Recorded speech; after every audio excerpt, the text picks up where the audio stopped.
Hi friends, ഇന്നത്തെ എൻ്റെ വീഡിയോയിലേക്ക് എല്ലാവർക്കും സ്വാഗതം. ഇന്ന് ഞാൻ ഉണ്ടാക്കുന്നത് ടൂട്ടി ഫ്രൂട്ടിയാണ്. ടൂട്ടി ഫ്രൂട്ടി ഉണ്ടാക്കി പെട്ടെന്ന് തന്നെ നമുക്കൊരു ഫ്രൂട്ട് സലാഡ് ഉണ്ടാക്കിയെടുക്കാം. അപ്പം അതിനുവേണ്ടി ഞാൻ കുറച്ച് പപ്പായ എടുത്തു വെച്ചിട്ടുണ്ട്. പപ്പായ ചെറിയ കഷ്ണങ്ങളാക്കി ഇനി ഇത് നമുക്കൊന്ന് അരിഞ്ഞെടുക്കാം. അപ്പോൾ ഇതേ പപ്പായ ഞാൻ നന്നായിട്ട് അരിഞ്ഞെടുത്തിട്ടുണ്ട്. ഈ പരുവത്തിന് വേണം പപ്പായ അരിഞ്ഞെടുക്കാനായിട്ട്. അപ്പോൾ ഇനി ഇത് നമുക്കൊന്ന് പകുതി വേവോടുകൂടി വേവിച്ചെടുക്കാം. അപ്പോൾ ഇതേ പപ്പായ ഞാൻ അടുപ്പത്ത് വെച്ചിട്ടുണ്ട്. ഇനി ഇതൊന്ന് വെന്ത് വരട്ടെ. പപ്പായ ഇവിടെ റെഡി ആയിട്ടുണ്ട്. ഇനി നമുക്ക് പഞ്ചസാര പാനി ഉണ്ടാക്കാം. വെച്ച് പഞ്ചസാര ഇട്ട് കൊടുത്തിട്ടുണ്ട്. ഇനി നമുക്ക് കുറച്ച് വെള്ളം കൂടി ഒഴിച്ചു കൊടുക്കാം.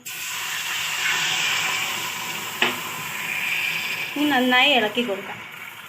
പഞ്ചസാര പാനി ആയി വന്നിട്ടുണ്ട്. ഇതിലേക്ക് നമുക്ക് ആ വേവിച്ച് വെച്ച പപ്പായ ആഡ് ചെയ്ത് കൊടുക്കാം. എനിക്കതൊക്കെ നമ്മൾ പപ്പായ ഇട്ട് കൊടുത്തു. ഇനി അത് നന്നായിട്ടൊന്ന് തിളച്ച് വരട്ടെ. എന്നിട്ട് നമുക്കൊരു ബൗളിലേക്ക് മാറ്റാം. ഫ്രണ്ട്സ്, ഞാനിതൊരു 3 ബൗളിലേക്കാക്കി മാറ്റിയിട്ടുണ്ട്.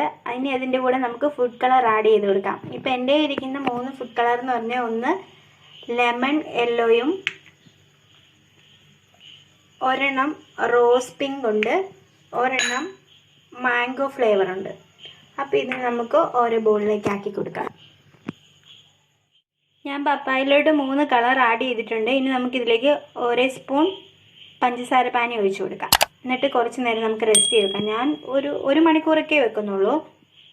ഞാനത് നന്നായിട്ട് മിക്സ് ചെയ്തിട്ടുണ്ട്. ഇനി നമുക്കത് റെസ്റ്റ് ചെയ്യാൻ വെക്കാം. എനിക്ക് ഇപ്പം തന്നെ ഫ്രൂട്ട് സലാഡ് ഉണ്ടാക്കാൻ വേണ്ടിയാണ്.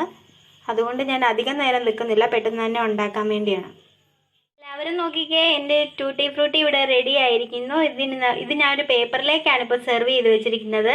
ആ പേപ്പറിലേക്ക് നമ്മളുടെ പഞ്ചസാര പാനിയും കളറും ഒക്കെ ആ പേപ്പറിലേക്ക് പിടിച്ചു കഴിയുമ്പോൾ നമുക്കിതിനെ വേറൊരു ബൗളിലേക്ക് മാറ്റാം. ടൂട്ടി ഫ്രൂട്ടി ഞാൻ പേപ്പറിൽ നിന്നെല്ലാം മാറ്റി ബൗളിലേക്ക് തന്നെ ആക്കിയിട്ടുണ്ട്. ഇത് നല്ല രീതിയിൽ തന്നെ കിട്ടിയിട്ടുണ്ട്, നന്നായിട്ട് കിട്ടിയിട്ടുണ്ട്. കണ്ടോ? അപ്പം ഇനി നമുക്ക് ഫ്രൂട്ട് സലാഡ് ഉണ്ടാക്കാം. എരിവ് എടുത്തിട്ടുണ്ട്. അതിലേക്ക് നമുക്ക് 3/4 കപ്പ് പാൽ ഒഴിച്ചു കൊടുക്കാം.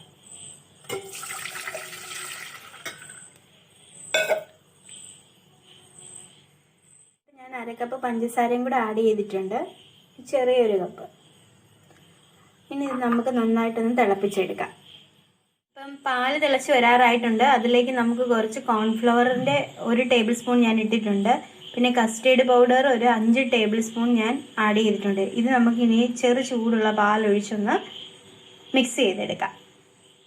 കസ്റ്റേർഡ് പൗഡറും കൂടി ഞാൻ നന്നായിട്ട് മിക്സ് ചെയ്തെടുത്തിട്ടുണ്ട്. ഇനി ഇത് നമുക്ക് ആ തിളച്ച് വന്ന പാലിലോട്ട് ഒഴിച്ചു കൊടുക്കാം. നമ്മുടെ സലാഡ് ഇവിടെ ആയി വരുന്നുണ്ട്. ഇനി നന്നായിട്ടൊന്ന് കുറുക്കി എടുക്കട്ടെ. സലാഡ് ഇവിടെ റെഡി ആയിട്ടുണ്ട്. അതിനു മുമ്പ് ഞാൻ ഇത് ചെയ്യുന്നതിന് മുമ്പായിട്ട് ഞാൻ കുറച്ച് ഫ്രൂട്ട്സ് ഇവിടെ അരിഞ്ഞു വെച്ചിട്ടുണ്ടായിരുന്നു. ഞാലിപ്പൂവൻ പഴം ഒരു 2 എണ്ണം എടുത്തിട്ടുണ്ട്. പിന്നെ കറുത്ത മുന്തിരി എടുത്തിട്ടുണ്ട്. പിന്നെ പൈനാപ്പിൾ ഉണ്ടായിരുന്നു.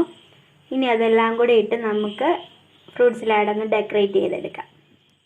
അപ്പോൾ ദേ ഫ്രണ്ട്സ്, നമ്മുടെ മനോഹരമായ ഫ്രൂട്ട് സലാഡ് ഇവിടെ റെഡി ആയിട്ടുണ്ട്. അപ്പോൾ ഇതെല്ലാവരും വീട്ടിലൊന്ന് ട്രൈ ചെയ്യുക. അപ്പോൾ ഇനി കസ്റ്റേർഡ് പൗഡർ ഇല്ലാത്തവരാണെങ്കിൽ ഞാനൊരു ഐഡിയ പറഞ്ഞു തരാം. അതുപോലെ ഒന്ന് ചെയ്ത് നോക്കുക. നിങ്ങൾ ഇപ്പോൾ നമ്മുടെ എല്ലാവരുടെയും വീട്ടിൽ ഗോതമ്പ് പൊടി കാണുമല്ലോ. ഒരു 5 ടേബിൾ സ്പൂൺ ഗോതമ്പ് പൊടി വെള്ളത്തിൻ്റെ അകത്ത് മിക്സ് ചെയ്ത് മാറ്റി വെക്കുക. പിന്നെ നമ്മൾ പാല്, പഞ്ചസാരയും 1 ഏലക്കയും ഇട്ട് തിളപ്പിച്ചെടുക്കുക. ആ തിളച്ച് വരുമ്പോഴത്തേക്കും നമ്മുടെ ഈ മിക്സ് ചെയ്ത് വെച്ച ഗോതമ്പ് പൊടി ഒഴിച്ചു കൊടുക്കുക. എന്നിട്ട് നമ്മൾ കുട്ടികൾക്കൊക്കെ ഈ കുറുക്കുണ്ടാക്കി കൊടുക്കത്തില്ലേ, അതുപോലെ ആക്കിയെടുത്ത് മാറ്റി വെക്കുക തണുക്കാനായിട്ട്. പിന്നെ ഇപ്പം എല്ലാവരുടെയും വീട്ടിൽ ഫ്രൂട്ട്സ് ഏതെങ്കിലും 2 എണ്ണമെങ്കിലും കാണാതിരിക്കില്ലല്ലോ, എല്ലാവരുടെയും വീട്ടിലുള്ളതല്ലേ.